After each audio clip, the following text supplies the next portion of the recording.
La palabra de Dios, 1 Corintios capítulo 12, versículo 10 hasta el 11, vamos a leer intercalado.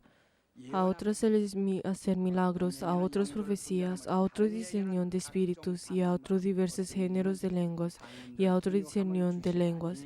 Pero todas estas cosas las hace uno y el mismo Espíritu, repartiendo a cada uno en particular como Él quiere. Amén. Vamos a decir 2 veces: el Espíritu Santo es Espíritu de la verdad. El Espíritu Santo es el Espíritu de la verdad. El Espíritu Santo es el Espíritu de la verdad. El Espíritu Santo es el Espíritu de la verdad. Primero tenemos que conocer la palabra verdad. ¿Qué es la palabra de verdad? Nosotros como cristianos tenemos que tener un buen conocimiento del significado de las palabras cristianas. En otras palabras, las palabras de la fe, o sea, las palabras que Dios ha dicho con sus labios.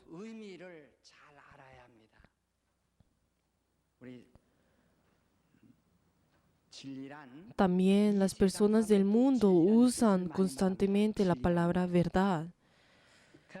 Sin embargo, la palabra verdad que las personas del mundo usan y la verdad que la Biblia usa son diferentes. Aunque la Biblia contiene la ley y el Evangelio, la ley no es la verdad. La ley también es palabra de Dios, es palabra que sale de la boca de Dios. Sin embargo, no llamamos la ley como verdad, solo el Evangelio es la verdad. Por lo tanto, la palabra verdad no puede ser usada en cualquier parte. También la Biblia nos dice que solo la palabra que viene de Cristo es la verdad. No dice que la ley que viene de Moisés es la verdad. Por eso, cuando el mundo habla acerca de la verdad, se refiere a los principios. Dicen que el significado de los principios es la verdad. Cuando se refiere a los principios, se dice que son correctos, se llaman como verdad. Sin embargo, la verdad que es mencionada en la Biblia no tiene el significado de la Biblia, aunque tiene un poco de este significado. El significado de la verdad es verdadero, o sea, verdadero. Por eso si vemos en Juan 4:23 en adelante, nos dice: adoren en espíritu y en verdad. Cuando dice espíritu y verdad, si en el texto original usa la palabra verdad, o sea que nosotros adoraremos en espíritu y verdaderamente. Pero entonces, ¿por qué se usa la palabra verdad? Es para que nosotros le adoremos verdaderamente, en espíritu y en verdad, verdaderamente. Sin embargo, entonces nosotros podemos encontrar otro significado de la palabra verdadero. ¿Qué es? Comúnmente nosotros decimos: yo digo la verdad, yo digo lo verdadero. Yo verdaderamente te digo, pues dicen de esta forma. Pero entonces, ¿qué significa cuando dice que habla verdaderamente? Es que no está diciendo la mentira, que ni siquiera existe un poco, pues, de mentira en la palabra que le está diciendo, que está diciendo la verdad, o sea, lo verdadero. Pero también existen algunas personas que mienten, aunque han nacido para mentir todas sus vidas. Si yo de la misma forma, si yo no hubiera creído en Jesús, no sé si yo hubiera sido uno de esos mentirosos. Pero la verdad, yo tengo esa libertad y ese gozo de que yo no miento. Aunque las otras personas pueden tratar de engañarme, yo no engaño y tengo la verdad de esto. Pero yo tengo la felicidad de que yo no engaño a las otras personas. De mí siente ese orgullo de que yo soy creyente, como al confesar delante del Señor. De que yo puedo confesar de que aunque las otras personas me engañen, yo no engaño a las otras personas. Y tengo el gozo de que yo vivo según la voluntad de Dios. O sea, tengo este orgullo en mí. Jesús también, ¿qué dijo? De cierto te digo. ¿Qué significa esto? Yo verdaderamente te digo. Habían existido tantos mentirosos en este mundo. ¿Y qué tan grave sería eso que Jesús dijo: yo verdaderamente te digo? Porque de pronto las otras personas pensarán que sus palabras eran mentira. Pero entonces, ¿cómo puede ser que lo verdadero sea verdadero? Digamos que en el día de hoy dice que es verdadero y luego el día de mañana cambia. No es que el hecho que sea o solamente un día sea verdadero y luego el siguiente día sea mentira. Pero entonces podemos ver que sus historias de estos es algo corto. La verdad que la Biblia nos habla está hablando de las cosas que son de Dios, que pertenecen a Dios. Si Dios es eterno, entonces la verdad también es eterna. Si Dios es, si ese es el hecho de que Él es verdadero es eterno. O sea, ¿qué es eterno? Por eso, esa palabra que viene desde antes de la eternidad no cambia por toda la eternidad, no cambia por ni siquiera un poco. Por eso, nosotros creemos y dependemos de estas cosas que no cambian. En el mundo, como hay mucha mentira, todas las personas piensan que en cualquier lugar donde ellos van a ser engañados. Sin embargo, Dios no engaña ni puede ser engañado. Él es eterno. Por eso todas las historias que tienen relación con Jesús, aunque fueron dichas con medio de las profecías hace muchos más años atrás, esas profecías, esas palabras que fueron dichas ya desde antes de la eternidad, Él ha venido a cumplirlas. Él viene a este mundo a cumplirlas y significa el dar su vida. Por eso, todas las profecías que han sido dichas en el Nuevo Testamento también son manifestadas de la misma forma en todo aquel que cree y cree en el Dios verdadero en el día de hoy. Son manifestadas de la misma forma esas profecías.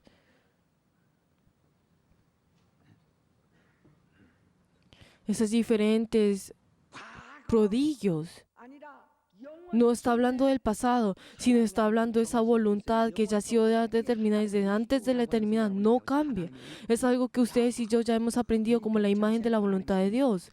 Es esa voluntad que no cambia por toda la eternidad. Y así es como nosotros dependemos de Él. Por eso Dios se le llama como la verdad, porque no cambia. Se le llama la verdad porque no cambia. Y también Jesús se le llama la verdad. ¿Por qué? Porque no cambia. Porque desde antes de la eternidad y hasta toda la eternidad no cambia. Por eso Jesús, ¿qué fue lo que dijo? Yo soy la verdad en Juan 14:6. Cuando dice yo soy la verdad, dice yo soy el camino, la verdad y la vida.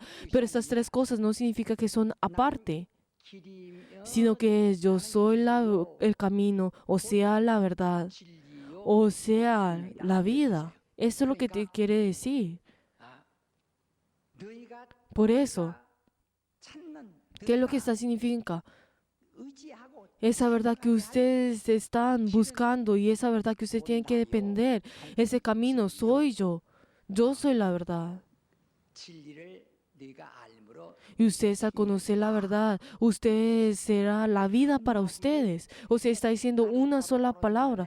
No significa que está diciendo tres diferentes cosas, sino una palabra. Yo soy el camino, o sea, la verdad, o sea, la vida. Por eso, nosotros dependemos en Jesús. Nosotros, ¿a quién vamos a entregar nuestra vida? ¿A quién vamos a confiar nuestra vida? ¿A quién vamos a confiar nuestra vida? ¿A quién vamos a confiar nuestro espíritu? Hay algunas personas que entregan y confían su vida al alcohol. En el momento en que les pasa algo malo y se tienen tristes o pasa algo en ellos, entregan su vida y toman el alcohol y beben y entonces pues se entregan al alcohol. Si vemos en los Estados Unidos, hay más de 2,000 personas que mueren en un año en accidentes automóviles en personas que están siendo embriagadas. Pero entonces, si vemos esto, si vemos en 5 años, podemos ver que las personas que mueren por este accidente automovilístico son muchas. Son muchas de las más personas que murieron en la Segunda Guerra Mundial. ¿Cuántas muchas personas mueren por estos accidentes automovilísticos que beben? Si beben a los niños, si vemos a los niños que beben, digamos a los 3 años, obviamente comienzan a perder su conciencia.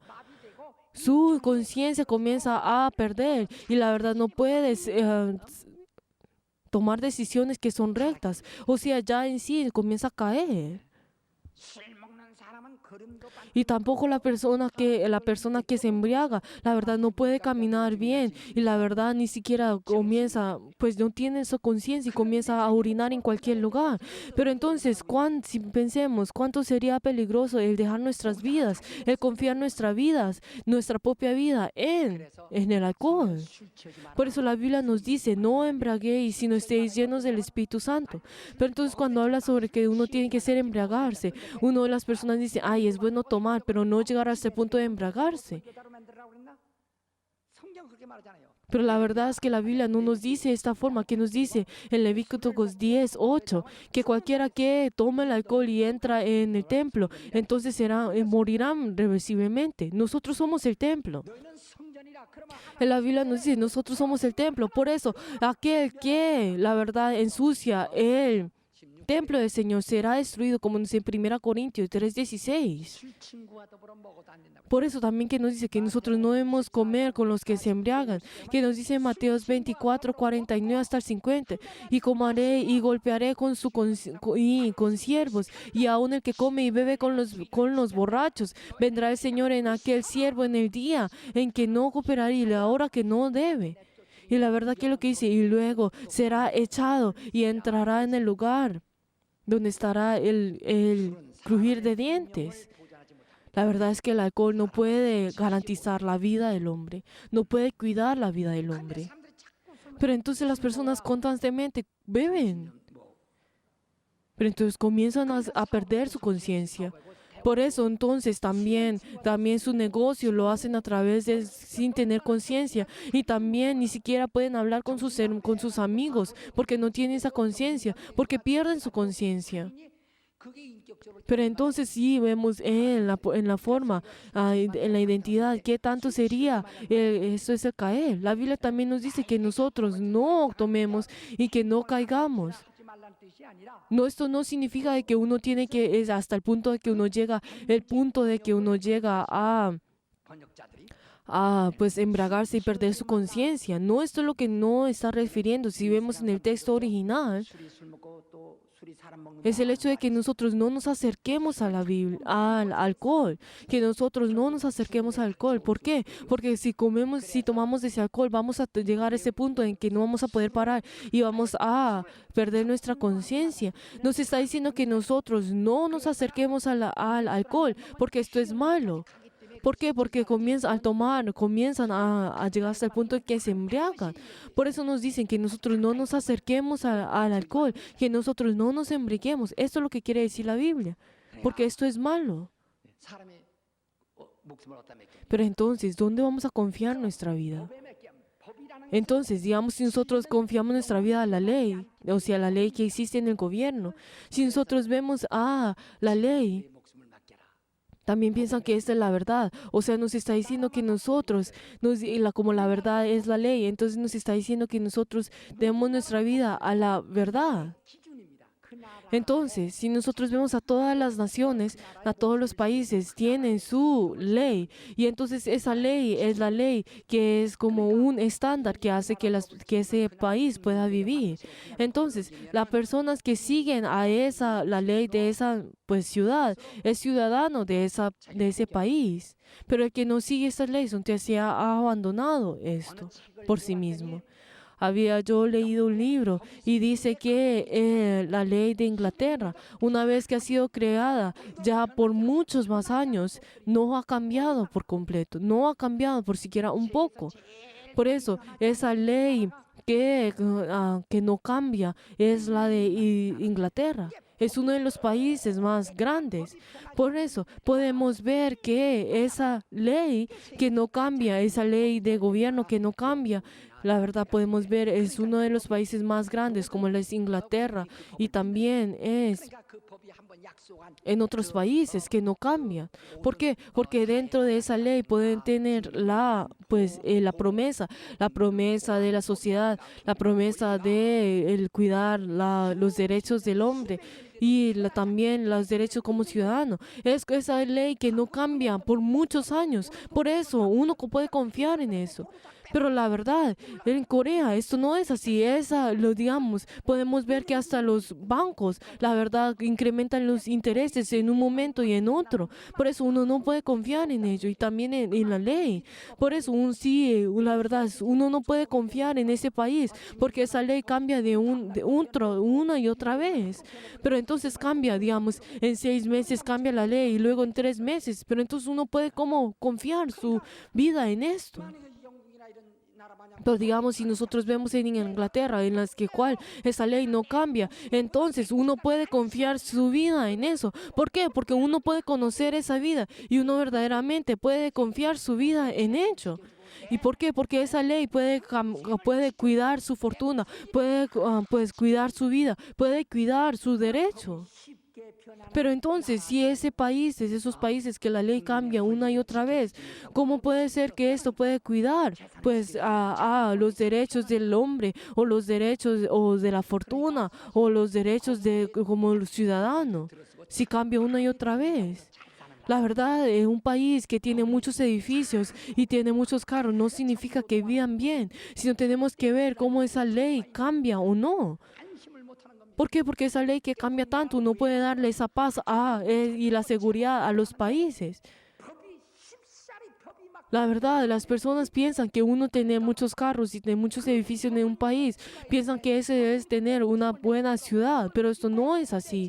Pero uno la verdad, tiene que confiar en la ley y así puede dar su fortuna y sus derechos y su vida y puede confiar en eso. Esa ley no tiene que cambiar. Esa ley no tiene que cambiar para que así me pueda cuidar mis derechos humanos, pueda cuidar esto. Por eso como no va a cambiar, no hay forma de dudar en esto. Por eso, esos países que la ley no cambian por muchos años, podemos ver que esas personas se pueden entregar toda su ser a esa ley porque no cambia. Pero entonces no como el país de Corea que cambian constantemente. No hay forma de confiar en ello. Aunque no es el hecho de que uno tiene edificios grandes, el hecho que ese país vive bien, sino que uno tiene que ver la ley.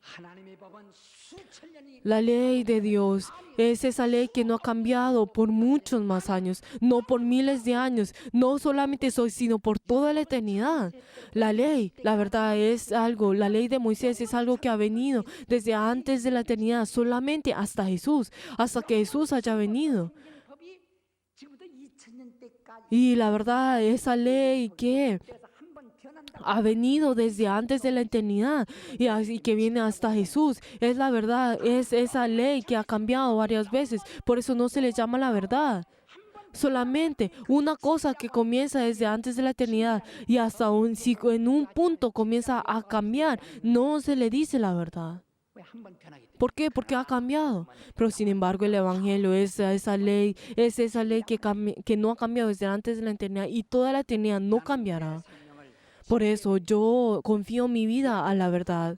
Y yo la verdad entrego todos mis derechos a la verdad.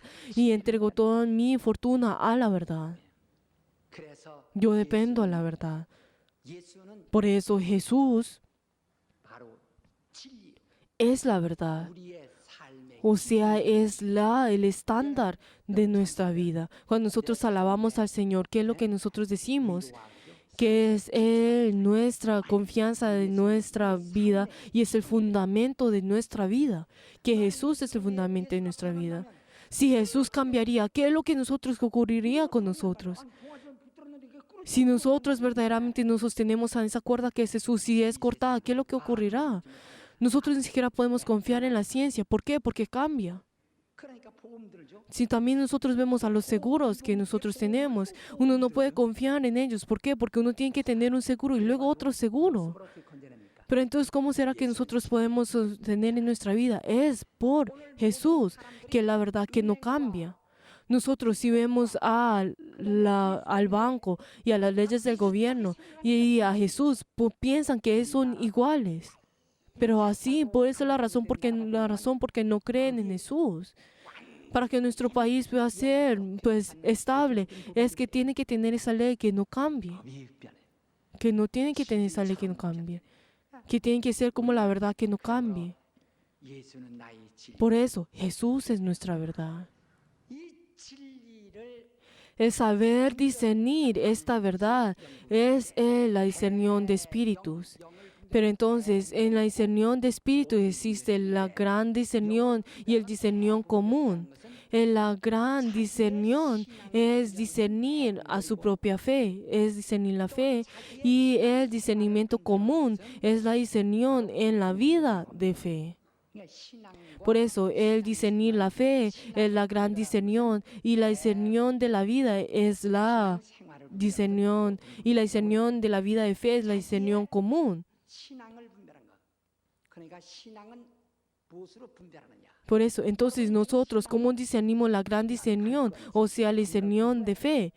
Ustedes, algunas personas que son creyentes y no tienen la certeza si van a ir al cielo o no.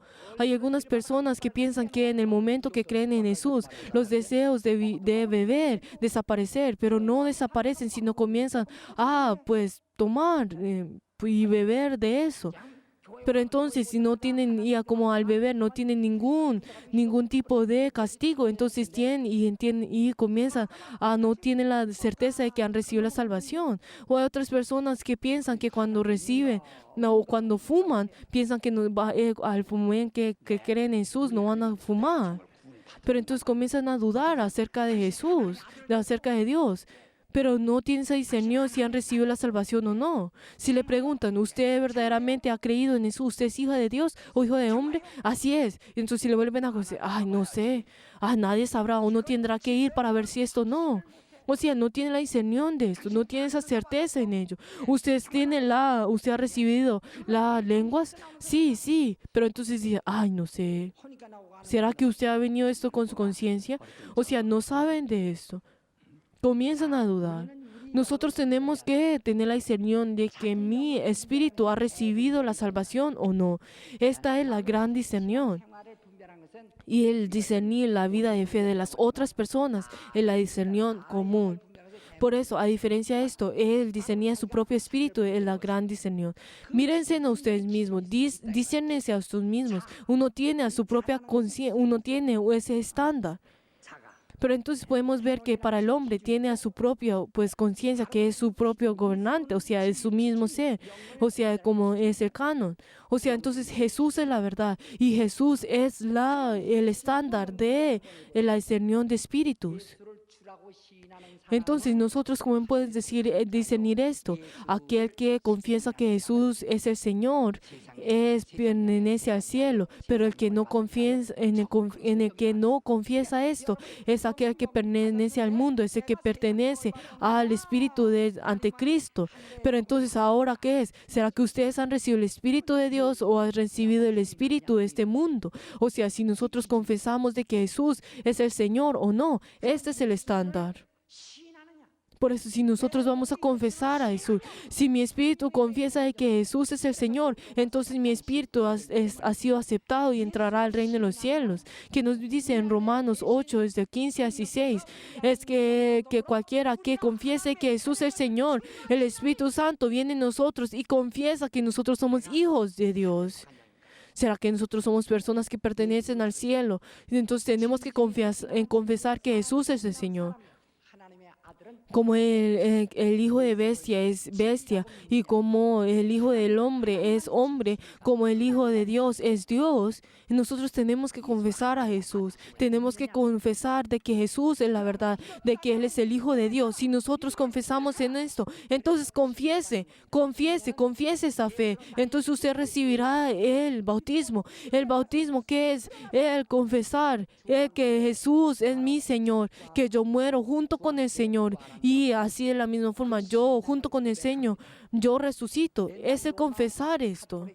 Si nosotros vemos en el catolicismo en Roma, si nosotros vemos, es que ellos confiesan sí que el Papa es su confesión. Y por eso ahí tienen su expresión. Pero entonces, si uno dice que no, entonces yo confío en Dios y yo delante de Dios, solamente Jesús es mi Señor y es mi Rey. Y la persona que confiesa esto, él recibe el bautismo. Por eso, si uno confiesa, si uno no confiesa en el Papa, sino si uno confiesa que Jesús es el Señor, entonces estas personas pues fueron llevadas en un lugar y pues fueron pues masacradas en un tiempo. Pero entonces, si uno piensa de que si el Papa es aquel que nos, pues, no es el que uno nos hace venir delante del Señor, sino que nosotros podemos venir delante de Dios. Entonces estas personas y que han venido delante de Jesús, estas personas se llaman Anabautista. Pero la verdad, entre 1260 y también si vemos en la historia de Roma, entonces por muchos años, hasta el 1260, la verdad, por 5000 años, la verdad, no hay una inscripción de esa historia, pero entonces hay mucho más de 2000 personas que murieron en esa masacre. La verdad, esas personas que testificaron que ellos pertenecían a Jesucristo y como el Señor. Por eso ellos eran mártires.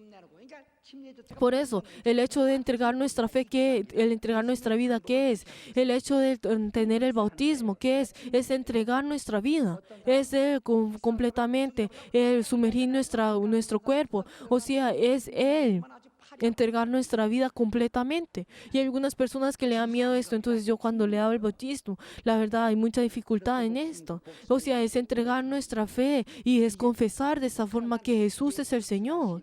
Por eso aquel que cree y confiesa que la persona que el Señor que Jesús es el Señor, pertenece al cielo. Y el que no confiesa esto es la persona que pertenece en el mundo. Solo aquel que confiesa esto es la persona que es hijo de Dios. Pero el que no confiesa esto no pertenece al Señor. Por eso la persona que pertenece en el Señor, la verdad, el Espíritu Santo confiesa esto. Por eso, nuestra vida de fe es confesada, es garantizada por el Espíritu Santo. Por eso, la persona que confiesa que Jesús es el reino, que es el Señor, la verdad recibirán la vida eterna. Digan amén las personas que piensan que confiesan que Jesús es el Señor. Digan amén las personas que dicen que Jesús es el Señor. Digan amén las personas que no confiesan que Jesús es el Señor. Pienso que esta persona tendrá que arrepentirse. Tenemos que confesar que Jesús es el Señor. Esa es la persona que recibirá la salvación. Pero entonces, la persona que no confiesa, que niega que el Señor ha venido en carne. ¿Qué significa esto? La verdad ha venido en carne. Esto es lo que quiere decir. Que la verdad ha venido en carne. ¿Por qué ha venido? Para poder morir, para poder morir. La verdad ha venido en carne para morir, para poder morir. Pero el que niega que Jesús ha venido para carne para morir es el anticristo, la iglesia de la unificación. También, ¿qué es lo que dice? Dice que el hecho de que Jesús, que ha venido en carne y que ha muerto en la cruz, la verdad, ha fallado en la salvación. O sea, esas personas son el anticristo. El anticristo, ¿quiénes son? Los que son enemigos del Señor. Y la verdad, son los que niegan que Jesús ha venido en carne. Pero la verdad es que Jesús ha venido en carne y la verdad y el hecho de que ha muerto en la cruz es que ha tomado toda nuestra enfermedad, ha tomado nuestro pecado y Él ha tomado todo este pecado de nosotros y nos da la salvación a nosotros. Solamente aquel que confiesa que Jesús es el Señor, la verdad, ese que es del pertenecer al cielo. Por favor, disciernen sus espíritus. Queridos hermanos, nosotros tenemos que confesar con nuestros labios que Jesús es el Señor. Pero entonces, que nos dice también en Juan 3:18, aquel que confiesa que es el Señor, la verdad, ya recibió la salvación y los que no, ya han sido juzgados. Tenemos que recibir la salvación.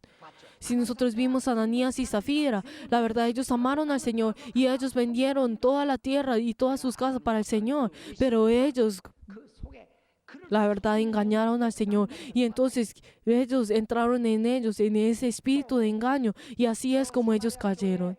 Y también una de la casa de Samaria, la verdad, ¿qué fue lo que dijo? ¿Qué fue lo que le dijo uno de esas personas? Usted haga para que ellos vendieran ese poder del Espíritu Santo. Entonces Pedro, ¿qué fue lo que dijo? Ese espíritu engañador estaba en él ya, en él.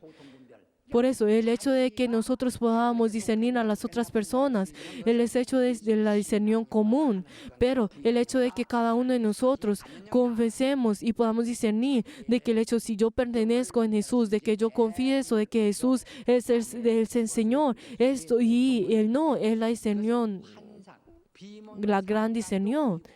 Entonces nosotros podemos encontrar las diferentes visiones. Entonces esas visiones que nosotros vemos, podemos verlas semidormidos, pero esas visiones las podemos ver en color blanco y negro, o como si fuera una película, o si fuera un instante, o pues esas visiones que podemos ver en 5 horas o 6 horas. Esa es la discernión de espíritus. Y yo también les he dicho a ustedes, al echar fuera demonios, puedo ver en las diferentes historias, la forma como esa persona ha soñado. Y también les he preguntado a cada uno de ellos de la forma como han, pues, dicho. Anteriormente yo les he dicho mucho a ustedes de esta forma. Pero entonces esta es la discernión común. Pero entonces nosotros tenemos que recibir la discernión de espíritus a través del Espíritu Santo. Estos dones. Una vez cuando fui a los avivamientos, habían algunas personas que tenían cartas pues coreanas en la frente, otros tenían cigarrillos en la frente, y yo pues era algo que yo podía ver.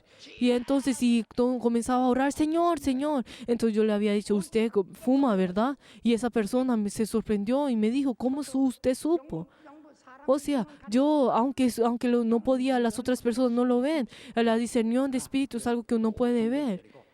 Pero entonces este es el discernión común. Pero entonces cada uno de nosotros tenemos que discernirnos a nosotros, esta gran discernión. Tenemos que tener esa discernión de los dones del Espíritu Santo. Y les bendigo en el nombre de Jesús, que ustedes puedan tener la discernión de la verdad. Oremos en este momento. Oremos para que nosotros tengamos los dones de la discernión de Espíritu. Vamos a orar con todo fervor en este momento.